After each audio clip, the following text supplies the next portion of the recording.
Hello to all students, my name is Sumit Rana. कैसे हैं आप सभी लोग? आशा करते हैं आप सभी लोग बहुत अच्छे होंगे। अगर आप मेरी इस वीडियो को पहली बार देख रहे हैं तो प्लीज मेरी वीडियो को लाइक कर लीजिए, साथ ही साथ मेरे चैनल को सब्सक्राइब करके बेल आइकन को जरूर दबा लीजिए, जिससे मैं जो भी वीडियो लेक्चर अपलोड करूंगा वो आप तक सबसे पहले पहुंचेगी। इसके साथ साथ इस वीडियो को ज्यादा से ज्यादा लोगों तक शेयर कीजिए, जिससे आपका और आपके दोस्तों का दोनों का बेनिफिट हो सके। चलिए बच्चों, तो आज का टॉपिक जो हमारा है वो है economic importance of fungi. Fungi बोले तो कवक, यानी कि कवक का जो आर्थिक महत्व है उसके बारे में आपको क्या है एग्जाम में ये क्वेश्चन आता है, जो कि आपको पढ़ना है, बहुत इंपॉर्टेंट है। ठीक है, तो आपके यूनिवर्सिटी एग्जाम में शॉर्ट नोट पूछा जाता है कि कवकों के आर्थिक महत्व पर टिप्पणी कीजिए या प्रकाश डालिए, तो आपको लिखना पड़ेगा। और दूसरी बात यह है कि बहुत सारी यूनिवर्सिटीज ऐसी हैं जो ऑब्जेक्टिव टाइप में क्वेश्चन करवाती हैं। ठीक है, तो यहां से आपके मोस्ट ऑफ क्वेश्चन जो है ना फंसने वाले हैं ऑब्जेक्टिव क्वेश्चंस में।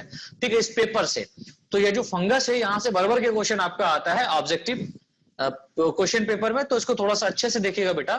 यहां पर लिखा हुआ है फंगी पैरासिटिक प्लांट्स होते हैं। कैसे होते हैं? पैरासिटिक प्लांट्स होते हैं। पैरासिटिक प्लांट्स कहने का मतलब होता है कि ऐसे प्लांट्स होते हैं जो किसी दूसरे ऑर्गेनिज्म के ऊपर रह करके अपने लाइफ साइकिल को कंप्लीट करते हैं, राइट।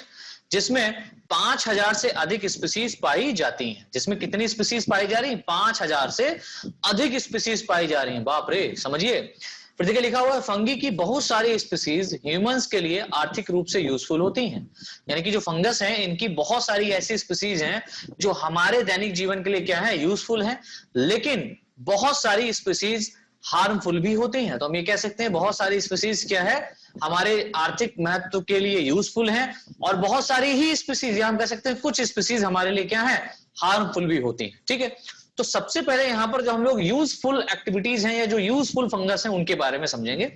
तो फंगस का हम लोग यहां पर देखते हैं यूजफुल एस्पेक्ट्स, यानी कि इसका यूजफुल पक्ष क्या है फंगस का।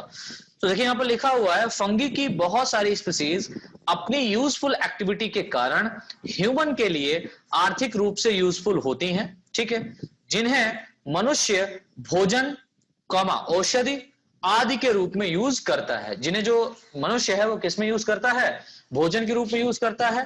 ठीक है, औषधि के रूप में यूज करता है, और भी बहुत सारी रिक्वायरमेंट्स हैं उसमें क्या करते हैं, फंगस का हम लोग यूज करते हैं।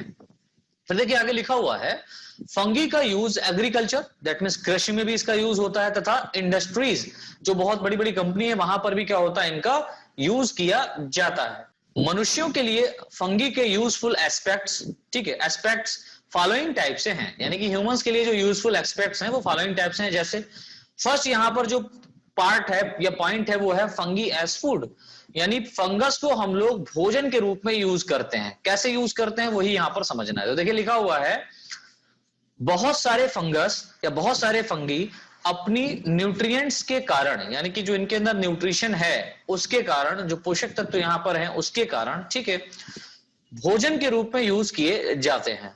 ठीक है, जिन्हें सामान्यतः मशरूम कहते हैं। तो आप लोगों ने मशरूम खाया होगा, है ना, मार्केट से ला करके खरीद करके खाया होगा।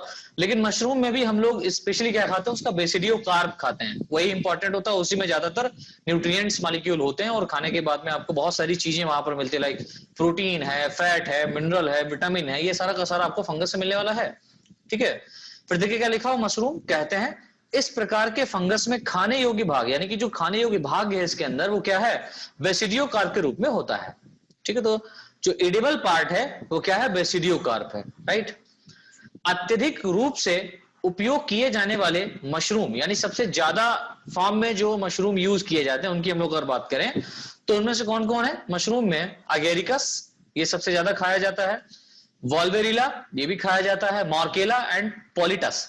ये जो चार फंगस यहां पर आपको दिख रहे हैं इनके बेसिडियो कार्ब को अधिक मात्रा में खाया जाता है। ठीक है, अधिकतर ह्यूमन जो है इनका सेवन करता है, इसको फूड के रूप में लेता है। जिनमें क्या क्या होता है? जिनमें protein, fat, minerals and vitamin B complex आदि की अत्यधिक मात्रा पाई जाती है। ठीक है, इनके अंदर क्या होता है, ये सारी मात्राएं पाई जाती हैं। क्या क्या? प्रोटीन पाया जाता है, फैट पाया जाता है, मिनरल्स पाया जाता है, और विटामिन बी कॉम्प्लेक्स पाया जाता है, जो कि हमारे बॉडी के लिए बहुत ही यूजफुल हो सकता है ना। तो उसको हम लोग क्या करते हैं, यूज करते हैं, खाते हैं, और भोजन के रूप में इसका प्रयोग करते हैं। फिर देखिए नेक्स्ट जो यहां पर हमारा पॉइंट है वो है फंगी एज मेडिसिन, यानी कि फंगस का हम लोग मेडिसिन के रूप में भी क्या करते हैं बेटा, यूज करते हैं। जैसे यहां पर लिखा हुआ है मेनी फंगी, बहुत सारे कवक, ठीक है, बहुत सारे फंगस मेडिसिन के फॉर्म में यूज होते हैं, ठीक है, जिनमें अत्यधिक रूप से एंटीबायोटिक को प्राप्त किया जाता है। एंटीबायोटिक को क्या किया जाता है बेटा, प्राप्त किया जाता है। यानी फंगस से क्या है, अत्यधिक रूप से क्या निकाला जाता है, एंटीबायोटिक्स को निकाला जाता है, जो कि किसी दूसरे ऑर्गेनिज्म के प्रेजेंस को हमारे बॉडी में या उसके इफेक्ट को या उसने जो हमारे अंदर डिजीज कॉज की है उसको खत्म करने का काम करती है। कौन, एंटीबायोटिक, ठीक है। तो जो एंटीबायोटिक्स हैं ये स्पेशली किससे बनाए जाते हैं, फंगस से बनाए जाते हैं, ये में भी हम लोग बोल सकते हैं। तो इससे देखो रिलेटेड क्वेश्चन आपका ऑब्जेक्टिव में क्या बन सकता है, तो कई बार ये पूछा गया, हर जगह पूछा जाता है आपका, कई बार पूछा गया है। लेकिन सर्वप्रथम खोजा जाने वाला एंटीबायोटिक, यानी सबसे पहले जो एंटीबायोटिक खोजा गया है वो कौन सा है, पेनिसिलिन है। तो सर्वप्रथम खोजा जाने वाला एंटीबायोटिक पेनिसिलिन था या है, जो पेनिसिलियम नोटेटम, जो किससे प्राप्त हुआ, पेनिसिलियम नोटेटम, या इसको हम लोग पेनिसिलियम क्राइसोजेनम, पेनिसिलियम क्राइसोजेनम से इसको हम लोग क्या कर सकते हैं, प्राप्त करते हैं या इसको ऑब्टेन कर सकते हैं, राइट, कर सकते हैं या खोजा गया था, ठीक है। फंगी से प्राप्त होने वाले अन्य एंटीबायोटिक्स, यानी कि कवकों के द्वारा कुछ अन्य भी एंटीबायोटिक्स प्राप्त होते हैं, जैसे कि यहां पर हम लोग बात करते हैं ग्रेजियोफुल्विन और टेरामाइसिन। तो ग्रेजियोफुल्विन और टेरामाइसिन जो यहां पर एक टाइप की एंटीबायोटिक्स होती है, इनका भी हम लोग यूज करते हैं क्या, किसी दूसरे ऑर्गेनिज्म के इफेक्ट को नष्ट करने के लिए, ठीक है, आदि हैं। नहीं जाने से लिखा, यहां पर लिखा हुआ है फंगी से प्राप्त होने वाली एक अन्य एंटीबायोटिक एर्गट, ERGOT, एर्गट के रूप में होती है, जो क्लेविसेप्स परपेरिया, जो क्लेविसेप्स परपेरिया नामक फंगस से प्राप्त की जाती है। तो जो एर्गट एंटीबायोटिक है, ये भी इंपॉर्टेंट है, पूछी गई कई बार। तो ये किससे प्राप्त की गई है, ये प्राप्त की गई है क्लेविसेप्स परपेरिया, ठीक है। तो क्लेविसेप्स परपेरिया से क्या किया गया, इसको ऑब्टेन किया गया है। थर्ड पॉइंट देखिए यहां पर जो लिखा हुआ है वो है fungi as industry, that means industry level पर फंगस का क्या यूज है ना, हम लोग क्या इसका यूज करते हैं इंडस्ट्रियल लेवल पर। तो देखिए यहां पर लिखा हुआ है फंगी की बहुत सारी स्पीसीज इंडस्ट्रियल लेवल पर मोस्ट इंपॉर्टेंट होती हैं, जिनका इंडस्ट्री में डिफरेंट मटेरियल के प्रोडक्शन में यूज होता है, ठीक है। इनका क्या है, जो इंडस्ट्रीज हैं उनके अंदर डिफरेंट मटेरियल को प्रोड्यूस करने में किया जाता है। मुख्य रूप से फंगी का उपयोग, यानी कि मेनली अगर हम लोग फंगस का यूज देखें तो वो वाइन इंडस्ट्री में होता है, शराब उद्योग में होता है, ठीक है, शराब के उद्योग में, दैट मींस वाइन इंडस्ट्री में इसका होता है, कॉमा बेकरी उद्योग, दैट मींस बेकरी इंडस्ट्री में इसका किया जाता है, और अम्ल एवं एंजाइम, ठीक है, एसिड एंड एंजाइम के रूप में किया जाता है। ये मेनली रूप से क्या करते हैं हम लोग, फंगस का यूज करते हैं इनके प्रोडक्शन के लिए। किस किस में, वाइन इंडस्ट्री में इसका यूज होता है, वाइन के प्रोडक्शन में यूज होता है, लाइक अल्कोहल बनता है, शराब बनता है। बेकरी, यहाँ पर बेकरी उद्योग में लाइक जैसे कि ब्रेड हो गया, पेस्ट्रीज हो गई, ये सारी की सारी चीजें यहाँ पर बनती हैं। और एसिड एंजाइम का भी यहाँ पर क्या होता है, फॉर्मेशन में या प्रोडक्शन में यूज किया जाता है, किसका, फंगस का, ठीक है। तो यहाँ पर देखिए पॉइंट वाइज पॉइंट कुछ यहाँ पर मेंशन किया गया है, तो उसको देखिए लिखा हुआ है एस्परजिलस तथा ईस्ट की डिफरेंट स्पीसीज का यूज, यानी जो एस्परजिलस है और जो ईस्ट है उसकी डिफरेंट स्पीसीज का जो यूज है वो अल्कोहल तथा वाइन प्रोडक्शन में किया जाता है। किसमें किया जाता है, अल्कोहल एंड वाइन प्रोडक्शन में किया जाता है। इन फंगी का यूज स्टार्च के फर्मेंटेशन के द्वारा, इन फंगस का यूज स्टार्च के फर्मेंटेशन के द्वारा अल्कोहल के प्रोडक्शन में किया जाता है। किसमें किया जाता है बेटा, अल्कोहल के प्रोडक्शन में किया जाता है, जिसके उपयोग द्वारा विभिन्न प्रकार की वाइन, इसके उपयोग द्वारा क्या किया जाता है, डिफरेंट टाइप की वाइन्स आपकी बनाई जाती हैं, ठीक है, बनाने में किया जाता है। इसी प्रकार बेकरी इंडस्ट्री में सैक्रोमाइसिस, इसी प्रकार बेकरी इंडस्ट्रीज में सैक्रोमाइसिस, दैट मींस ईस्ट की सहायता से फर्मेंटेशन की क्रिया की जाती है।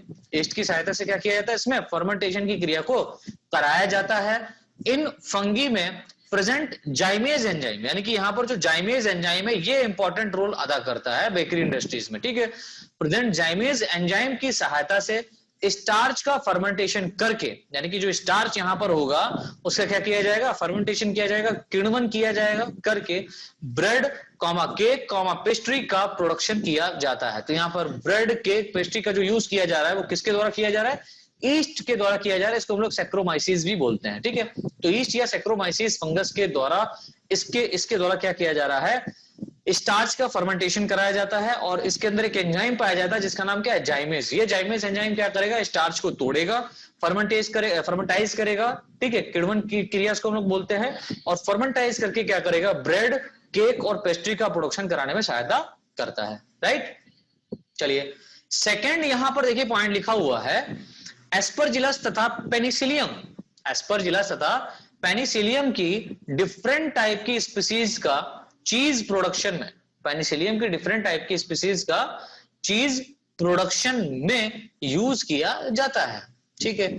यह फंगी मिल्क के फर्मेंटेशन के द्वारा, यानी कि जो मिल्क है, दूध है, इसके अंदर क्या करेगा, आपको पता है मिल्क में एक प्रोटीन पाई जाती है जिसको हम लोग बोलते हैं केशिन प्रोटीन।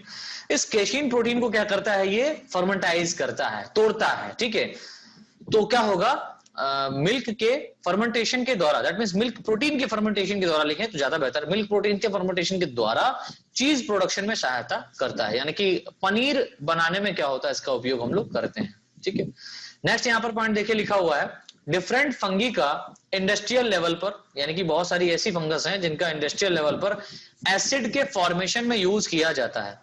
एसिड के फॉर्मेशन में क्या किया जाता है बेटा, यूज किया जाता है। फॉर एग्जाम्पल यहां पर कुछ एसिड लिखे हुए हैं, जैसे कि यहां पर पहला एसिड है सिट्रिक एसिड। ये आपको कहां मिलता है, अधिकतर नींबू में देखने को मिलता है, नींबू में देखने को, नींबू को पियेंगे तो वहां से आपको ये मिलता है, ठीक है। जो कि हम लोग इसको अलग से भी क्या कर सकते हैं, मॉडिफाइड कर सकते हैं, बना सकते हैं। और किस फंगस के द्वारा बना सकते हैं, उस फंगस का नाम है एस्परजिलस नाइगर। तो एस्परजिलस नाइगर से क्या किया गया है, इंडस्ट्रीज के अंदर आज हम लोगों ने सिट्रिक एसिड का प्रोडक्शन कर लिया है। फिर यहां पर एक एसिड लिखा हुआ है ग्लूकामिक एसिड। ये ग्लूकामिक एसिड आपका एस्परजिलस नाइगर से भी मिलता है। दूसरी बात, इसको हम लोग पेनिसिलियम परपुरोजिनम, पेनिसिलियम परपुरोजिनम के द्वारा भी क्या कर सकते हैं, फंगस के द्वारा इसको ऑब्टेन कर सकते हैं, प्राप्त कर सकते हैं।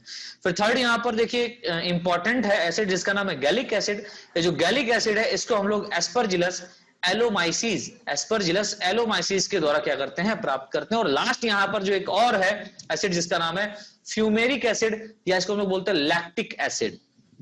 फ्यूमेरिक एसिड या लैक्टिक एसिड, इसको ऑब्टेन किया जाता है राइजोपस एराइजस, ठीक है। तो राइजोपस और एराइजस ये स्पीसीज है इसकी, राइजोपस एराइजस जो स्पीसीज है, फंगस है, फंगस की जो स्पीसीज है, इससे क्या किया जाता है, फ्यूमेरिक एसिड या लैक्टिक एसिड को ऑब्टेन किया जाता है, बनाया जाता है इंडस्ट्रीज के अंदर, राइट।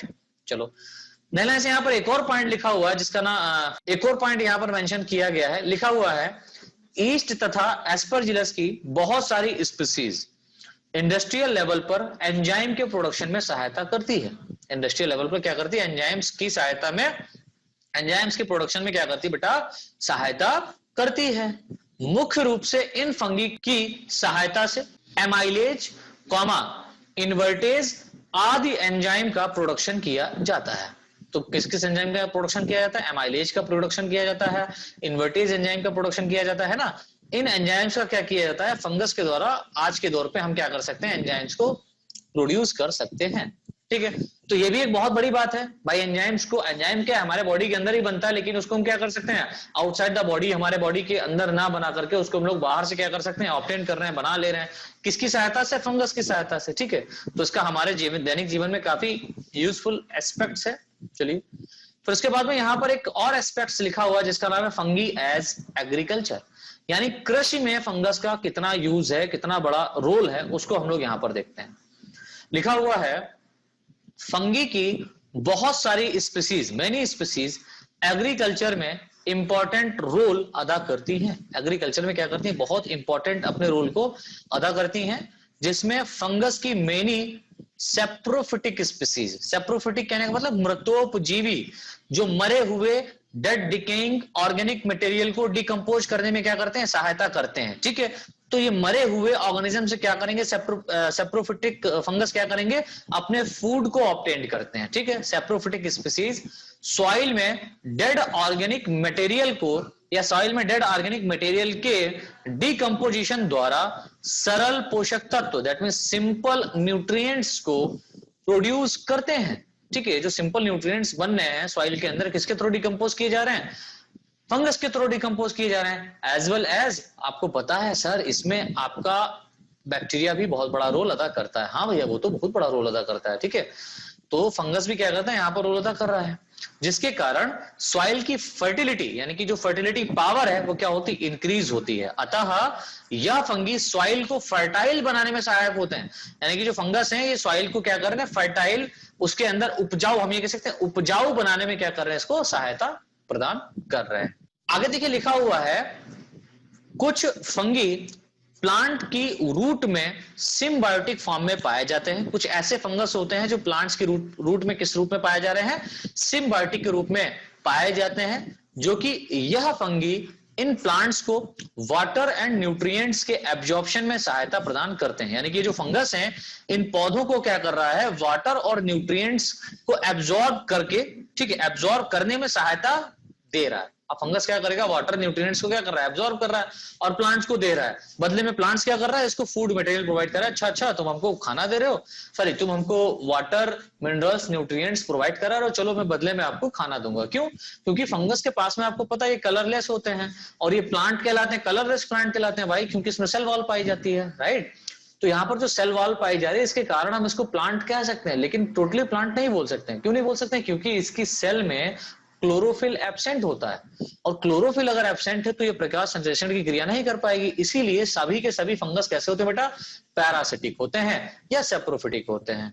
लेकिन अब इस सिम्बायोटिक रिलेशनशिप में जब रहेगा किसी के साथ तो ये उसको नुकसान नहीं दे रहा, लाभ दे रहा है। तो यूजफुल एस्पेक्ट हुआ ना इसका। तो यूजफुल एस्पेक्ट में क्या कर रहा है, ये प्लांट्स की रूट में रहते हैं, वहां पर क्या करते हैं, एटमॉस्फेयर से नाइट्रोजन या मिनरल्स को सॉइल से इन सबको एब्जॉर्ब करके, वाटर को एब्जॉर्ब करके रूट के थ्रू वाटर में, सॉरी प्लांट में प्रोवाइड कराते हैं। और प्लांट क्या करता है, अपने अंदर फोटोसिंथेसिस की क्रिया करता है और बदले में क्या करता है, इसको फूड देता है कि चलो भाई आप खाओ पियो, ऐसा करो, आप मुझे क्या दे रहे हैं, कुछ इंपॉर्टेंट चीजें एब्जॉर्ब करके प्रोवाइड करा रहे हैं, ठीक है। फिर यहां पर लिखा हुआ है, कुछ स्पेशल फंगी सॉइल में डिजीज कॉज करने वाले फंगी को कंट्रोल करने में सहायता करते हैं। ओहो, यानी कुछ ऐसे भी फंगस पाए जाते हैं जो अपने जैसे ही भाई और बहनों को, ठीक है, ये फंगस क्या करेगा, सॉइल के अंदर, उनके अंदर जो कैपेसिटी पाई जा रही सॉइल के अंदर डिजीज कॉज करने की या प्लांट्स के अंदर डिजीज कॉज करने की, उनको भी ये क्या करता है, खत्म करता है, कंट्रोल करने में सहायता करता है, ठीक है। अपने ही भाई बहनों को ये कंट्रोल कर लेता है कि नहीं, तुम जो है ना इनको रोग नहीं पहुंचाओगे, मैं तुम्हें मना करता हूं। फॉर एग्जाम्पल यहां पर देखो लिखा हुआ है ट्राइकोडर्मा, ठीक है। तो ट्राइकोडर्मा जो एक फंगस है, इसकी बात की जा रही है कि डिफरेंट स्पीसीज, इसकी जो बहुत सारी स्पीसीज हैं, ठीक है, प्लांट के रूट में डिजीज कॉज करने वाले फंगस को कंट्रोल करती हैं। तो ट्राइकोडर्मा याद रखिएगा, ट्राइकोडर्मा जो फंगस है इसकी बहुत सारी स्पीसीज प्लांट के रूट में जो डिजीज कॉज करते हैं फंगस, उनको कंट्रोल करने में सहायता प्रदान करती हैं। तो हो गया ना यूजफुल एस्पेक्ट्स, ठीक है। नए लाइन से देखिए, यहां पर लिखा हुआ है, कुछ स्पेशल फंगस प्लांट को हार्म, दैट मीन्स नुकसान पहुंचाने वाले, प्लांट को हार्म पहुंचाने वाले इंसेक्ट को भी कंट्रोल करते हैं। फॉर एग्जाम्पल यहां पर आपका दिया गया है जिब्रेला फुंजीकोराई। तो जो बेटा जिब्रेला फुंजीकोराई है, ये आपका क्या है, एक फंगस है, ठीक है, जो कि क्या करता है, जिब्रेलिन नामक हार्मोन को प्रोड्यूस करता है, ठीक है। तो यहां पर लिखा है, फॉर एग्जाम्पल जिब्रेला फुंजीकोराई नामक फंगस से जिब्रेलिन्स नामक हार्मोन प्रोड्यूस किया जाता है या होता है, जो कि यह हार्मोन प्लांट ग्रोथ में आवश्यक होता है और क्या होगा, इंसेक्ट को कंट्रोल करता है, ठीक है। इंसेक्ट के जो इन्फेक्शन हो रहा है इसके अंदर, इन्फेक्ट जो इसको हार्म पहुंचा रहा है, उसको ये कंट्रोल करने में सहायता करता है। अब देखिए बच्चों, ये यूजफुल एस्पेक्ट्स होने के बाद में हमारे पास में यहाँ पर हार्मफुल एस्पेक्ट्स की बात करेंगे, ठीक है। अब ये हार्मफुल एस्पेक्ट्स क्या हैं, ठीक है। अब जो हानिकारक इसके पक्ष हैं उसके बारे में भी हम लोग डिस्कस कर लेते हैं फंगस के, राइट। तो देखिए यहां पर लिखा हुआ है, फंगी की मेनी एक्टिविटीज ऑर्गेनिज्म के लिए हार्मफुल होती है, ठीक है। मेनली फंगस द्वारा होने वाली हानियां जंतुओं तथा पौधों में देखी गई हैं। यानी कि मुख्य रूप से अगर देखा जाए तो ये हार्म किसको पहुंचा रहे हैं, ये हार्म पहुंचा रहे हैं एनिमल्स एंड प्लांट को, ठीक है, को में देखी गई हैं। जहां भिन्न प्रकार के रोग, यहां पर क्या होगा, इन ऑर्गेनिज्म में डिफरेंट टाइप की डिजीज, भोज्य पदार्थ को नष्ट करना, यानी कि जो स्टोर्ड फूड मटेरियल है या फूड मटेरियल है उसको ये क्या कर देते हैं, नष्ट कर देते हैं, तथा लकड़ी व कागज आदि को हानि पहुंचाना होता है, ठीक है। तो ये हार्मफुल एस्पेक्ट में हमको जो इकोनॉमिक फॉर्म में या हमारे लिए जो हार्मफुल एक्टिविटीज हो सकती है वो क्या हो सकता है, या तो ये डिजीज कॉज करे हमारे अंदर या प्लांट्स के अंदर, ठीक है। अब आप मान ली कोई आपने क्रॉप लगाई है, वो अपने लिए लगाई है ना, न कि दूसरे के लिए, आप खुद खाएंगे उसको, तो उस क्रॉप में अगर फंगस का इन्फेक्शन हो जाएगा या फंगल डिजीज हो जाएगा तो क्रॉप खराब हो जाती है ना। तो उस क्रॉप में अगर डिजीज कॉज हुआ तो भी हमारे लिए नुकसान है, हमारे अंदर कोई भी अगर डिजीज कॉज होता है तो भी हमारे लिए नुकसान है भाई। इससे क्या होता है, इससे खुजली टाइप जो है ना, एक डिजीज है जिसको रिंग वॉर्म कहते हैं, इससे क्या होता है, इससे रिंग वॉर्म हो जाता है ना। एनिमल्स में क्या होता है, रिंग वॉर्म हो जाता है, तो भी हमारे लिए हार्मफुल है। और इसके साथ साथ ये भोज्य पदार्थ यानी कि जो खाना होता है उसको भी क्या करता है, नष्ट करता है, और लकड़ी व कागज में भी हानि पहुंचाता है। अब देखिए जो फंगस है ये पैथोजेंस के फॉर्म में काम करता है। तो पहली हेडिंग यहां पर पड़ी हुई है, फंगी एज पैथोजन। फंगी क्या है, पैथोजन के रूप में काम कर रहा है, दैट मींस ये एक रोग जनक के रूप में कार्य करेगा। तो यहां पर लिखा हुआ है फंगी की मेनी स्पीसीज मेनली प्लांट व एनिमल में डिजीज कॉज्ड करती हैं, यानी कि फंगस की जो बहुत सारी स्पीसीज हैं वो प्लांट और एनिमल में क्या करनी बेटा, डिजीज को कॉज कर रही हैं। अब देखिए प्लांट और एनिमल में डिजीज कौन कौन सी कॉज हो रही है उसके बारे में हम यहां पर देख लेते हैं। देखिए लिखा हुआ है नई लाइन से, पौधों में फंगी के कारण उत्पन्न होने वाले या प्रोड्यूस होने वाले डिफरेंट डिजीज फॉलोइंग टाइप से हैं। For example white rust of cruciferae, एक डिजीज है क्रूसीफेरी प्लांट्स में क्या होता है, व्हाइट रस्ट हो जाता है, हम कह सकते हैं सफेद जंग यहां पर लग जाती है। और ये किस फंगस के द्वारा लगती है, ये लगता है एल्ब्यूगो कैंडिडा। तो एल्ब्यूगो की जो कैंडिडा स्पीसीज है, ठीक है, इसके कारण क्या होता है क्रूसीफेरी में, या हम कह सकते हैं सरसों के पौधों में, ठीक है, सरसों के पौधों में उसकी लीफ के लोअर सरफेस पर क्या हो जाता है, व्हाइट रस्ट जम जाते हैं। फॉर एग्जाम्पल आप देखें यहां पर, अगर आप डायग्राम देखें तो इस तरीके से आप देख सकते हैं, ये देखिए यहां पर white rust of Cruciferae Albugo Candida के थ्रू हो रहा है, और क्रूसीफेरी दैट मींस यहां पर आपका सरसों रखा गया है, ठीक है। तो सरसों के प्लांट में ये सरसों की लीफ है, किसकी लीफ है, सरसों की लीफ है। तो सरसों की लीफ के अगर हम लोग लोअर सरफेस को देखें तो उसके ऊपर आप देख रहे हैं ये व्हाइट व्हाइट कलर के क्या पाए जा रहे हैं, स्पॉट लाइक, है ना, रस्ट जंग के नुमा संरचना पाई जा रही है। ये एक टाइप की डिजीज है जो कि कहां हो रही है, क्रूसीफेरी के अंदर, क्रूसीफेरी प्लांट्स में हो रहा है। किसके कारण हो रहा है, एल्ब्यूगो कैंडिडा के कारण। और एल्ब्यूगो कैंडिडा क्या है, एक टाइप का हाँ फंगस है ना, ठीक है। सेकेंड देखिए यहां पर डिजीज है black stem rust of wheat, wheat मतलब गेहूं, गेहूं में ब्लैक स्टेम रस्ट हो जाता है। और ये किससे होता है, ये होता है पक्सीनिया ग्रैमिनिस ट्रिटिसाई। तो पक्सीनिया ग्रैमिनिस ट्रिटिसाई जो है इसके द्वारा क्या हो रहा है, black stem rust of wheat हो रहा है। जो आप इसके व्हीट के, गेहूं के अगर आप स्टेम को देखेंगे पूरी की पूरी क्रॉप खराब हो जाती है, ठीक है, अगर ये डिजीज हो जाती है। आप देख लीजिए, मान लीजिए किसी किसान भाई ने अपनी क्रॉप लगाई और उसमें फंगल इन्फेक्शन हो गया, तो भाई साहब सिर्फ एक में ही इन्फेक्शन नहीं होगा, पूरा का पूरा क्रॉप खराब हो जाता है, पूरे के पूरे क्रॉप में क्या हो जाता है, स्प्रेड हो जाती है डिजीज।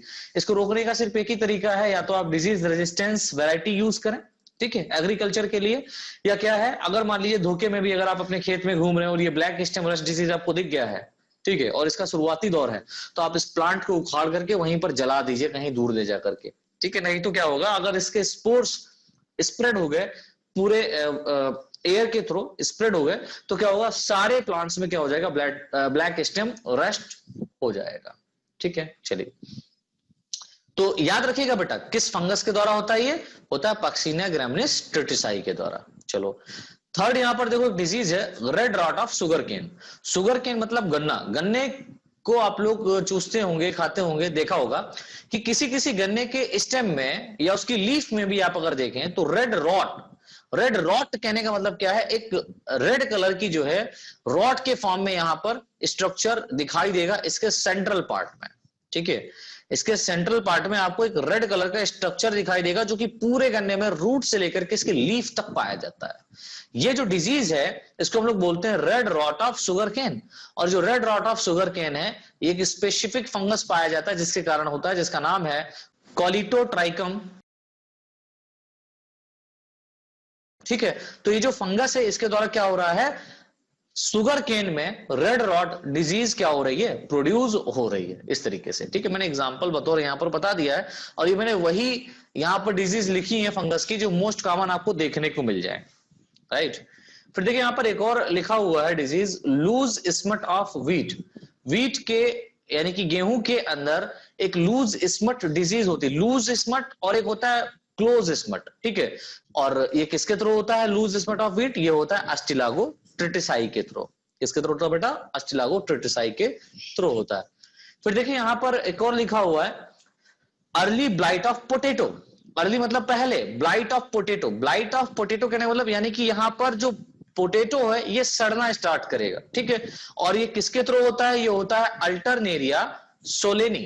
अल्टरनेरिया सोलेनी के थ्रू क्या होता है? ये फंगस डिजीज कॉज करता है। तो यहां पर हम लोग आगे देख लेते हैं। अच्छा एक और देख लीजिए। फिर देखिए यहां पर लिखा हो late blight of potato. Late blight of potato जो है ये किसके कारण होता है? ये होता है फाइटोफ्थोरा, फाइटोफ्थोरा इन्फेस्टेंस। तो फाइटोफ्थोरा इन्फेस्टेंस जो यहां पर फंगस है, ठीक है, यानी कि जो स्पीसीज है इन्फेस्टेंस की, ये क्या कर रहा है? लेट ब्लाइट ऑफ पोटेटो करा रहा है। और अर्ली ब्लाइट ऑफ पोटेटो कौन सा फंगस क्रिएट करता है, डिजीज कॉज करता है? अल्टरनेरिया सोलेनी। तो इसको याद रखिएगा, ठीक है, ये एग्जाम में क्वेश्चन पूछा जाता है। तो यहां पर आप देखिए लूज स्मट ऑफ व्हीट कैसा दिखाई देगा आपको? ये अस्टिलागो ट्रिटिसाई के थ्रू होता है। ये दिखाई देगा कुछ इस तरीके से आपको, एकदम आप देखेंगे इसकी जो गेहूं की जो बाली है नॉर्मल है और ये डिजीज कॉज्ड है, राइट। और अगर आप यहां पर इस डिजीज को देखें तो early blight of potato Alternaria solani के थ्रू होता है। ये अर्ली ब्लाइट ऑफ पोटेटो कैसा होगा? आप देखेंगे कि ये जो यहां पर लीफ है, ये लीफ कुछ आपको एकदम जली जली सी दिखाई देगी, ठीक है, ब्लैक कलर की एकदम हो जाएगी, जैसे कागज नहीं जलने के बाद में हो जाता है, बिल्कुल उसी तरीके से आपको ये लीफ दिखाई देगी, जो कि एक हेल्दी लीफ, आसपास में इसकी और भी लीफ पाई जाती हैं जो कि एक हेल्दी लीफ के फॉर्म में पाई जा रही होंगी, राइट। लेकिन ऐसा नहीं होता है। इसमें क्या होता है? आपको ये जो प्लांट है वो ऐसा दिखाई देगा कि लीफ जो है वो एकदम सूख गई है, ठीक है, जल गई है, ऐसा आपको प्रतीत होगा। लेकिन ऐसा होता नहीं है। ये किसके द्वारा होता है? ये होता है अल्टरनेरिया सोलेनाई, ठीक है। और अगर आप इसके पोटेटो को देखें, इस पोटेटो लीफ है, अगर आप पोटेटो को देखें तो पोटेटो के अंदर आपको कुछ ब्लैक ब्लैक कलर का स्ट्रक्चर इस तरीके से दिखाई देगा। तो ऐसा पोटेटो अगर आपको दिखाई देता है तो उसका पोर्शन काट करके नहीं, बल्कि पूरे पोटेटो को उखाड़ करके फेंक दो, नहीं खाना है उसको, ठीक है। फिर देखिए यहां पर एक और डिजीज लिखी हुई है late blight of potato. Late blight of potato में कैसा आपको दिखाई देगा? इसकी जो आलू की, हम ये कह सकते हैं पोटेटो का जो लीफ होगा, ये आपको ऐसा दिखाई देगा कि ये सूख गया है ना, ड्राई हो गया है। लेकिन आधा लीफ आपको ड्राई दिखाई देगा और आधा लीफ आपको कैसा दिखाई देगा? ग्रीन दिखाई देगा। दैट मीन्स इसके अंदर डिजीज है। अगर ऐसा आपको पोटेटो दिखाई दे, पोटेटो की लीफ दिखाई दे, दैट मीन्स उसके अंदर कौन सा डिजीज हुआ है? Late blight of potato. और ये किसके थ्रू होता है? ये होता है फाइटोफ्थोरा इन्फेस्टेंस फंगस के थ्रू। और इसका अगर आप पोटेटो देखें तो आपको कुछ इस तरीके से दिखाई देगा, एकदम सड़ा हुआ, है ना। अब देखिए यहाँ पर कुछ और भी पॉइंट लिखा हुआ है, ह्यूमंस में फंगस के थ्रू डिजीज होती हैं, तो वो कैसे होती हैं वो भी हम लोग देख लेते हैं। तो देखिए यहाँ पर लिखा हुआ है फंगी द्वारा मनुष्यों में होने वाले रोग निम्न प्रकार से हैं।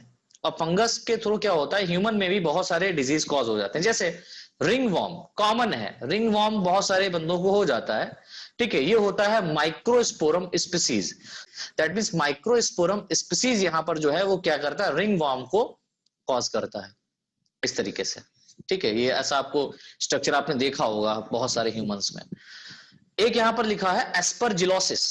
तो एस्परजिलोसिस एक ऐसी डिजीज है जो एस्परजिलस नाइडुलेंस, याद रखना, एस्परजिलस नाइगर नहीं, एस्परजिलस नाइडुलेंस के थ्रू क्या होता है? नाइडुलेंस के थ्रू क्या होता है? एस्परजिलोसिस होता है। इसमें होगा क्या कि आपके अंदर मान लीजिए एस्परजिलस कहीं पर ग्रो किया है, उसके जो स्पोर्स हैं वो आपके नोज के थ्रू आपके लंग्स में चले जाएंगे, ठीक है। और लंग्स में ये पहुंच करके वहां पर सोइलिंग क्रिएट कर देते हैं, ठीक है। लंग्स की जो मेम्ब्रेन है वहां पर ये सोइलिंग क्रिएट करेंगे, जिससे बहुत पेन होता है, सांस लेने में दिक्कत होती है, और ये एलर्जी फॉर्म में देखा जाता है। तो हम ये कह सकते हैं ये जो डिजीज यहाँ पर हुई है क्या है? एस्परजिलोसिस है। एक डिजीज और लिखी हुई है जिसका नाम है एथलेट्स ऑफ फुट, यानी कि पैरों में एथलेट्स हो जाता है। किसके थ्रू होता है? कौन से फंगस के थ्रू होता है? तो आप कहेंगे सर टीनिया रूब्रम। तो टीनिया रूब्रम जो है इसके थ्रू क्या होता है? लेग में क्या हो जाएगा? पैरों में क्या हो जाएगा, ठीक है। इस तरीके का कुछ स्ट्रक्चर आपको दिखाई देने लगेगा, ऐसा लगेगा ये एड़ियां फट रही हैं, ठीक है, और ये स्किन एकदम ड्राई हो गई है और ये सूख गई है, ऐसा लग रहा है ना, सूखी हुई स्किन दिख रही है इस तरीके से, बहुत पेन होता है इसमें, ठीक है। तो ये चीज जो ना इस तरीके से अगर आपको दिखाई दे कहीं पर, ये ज्यादा नंगे पैर घूमने से होता है। अगर आप स्लीपर का यूज नहीं करते हैं घर में और कहीं पर मॉइस्चर है तो उस मॉइस्चर में क्या होगा? एल्गी हल्का सा ग्रो कर जाएगा, उस मॉइस्चर में क्या होगा, वहां पर फंगस ग्रो कर जाएगा, और मान लीजिए वहां पर टीनिया रुबर्नम ग्रो किया हुआ है तो आपके पैरों में नुकसान हो सकता है। ठीक है, तो एथलेट्स ऑफ फुट किसके थ्रू होता है, टीनिया रुबर्नम के थ्रू होता है, इस बात को याद रखिएगा। ठीक है, तो इस तरीके से स्टूडेंट्स हमारा ये टॉपिक फिनिश होता है। इसके बाद में आपका पीपीएलओ है, ठीक है, प्लूरोनिमोनिया लाइक ऑर्गेनिज्म। ठीक, इसके बारे में आपका क्वेश्चन आता है, माइकोप्लाज्मा जिसको हम लोग बोलते हैं। सो अगर आपको ये लेक्चर पसंद आता है तो प्लीज लेक्चर को लाइक कीजिए, ज्यादा से ज्यादा शेयर कीजिए और कमेंट भी कीजिए, जिससे मुझे पता चले कि आपको कितना अच्छा लग रहा है। Thanks a lot.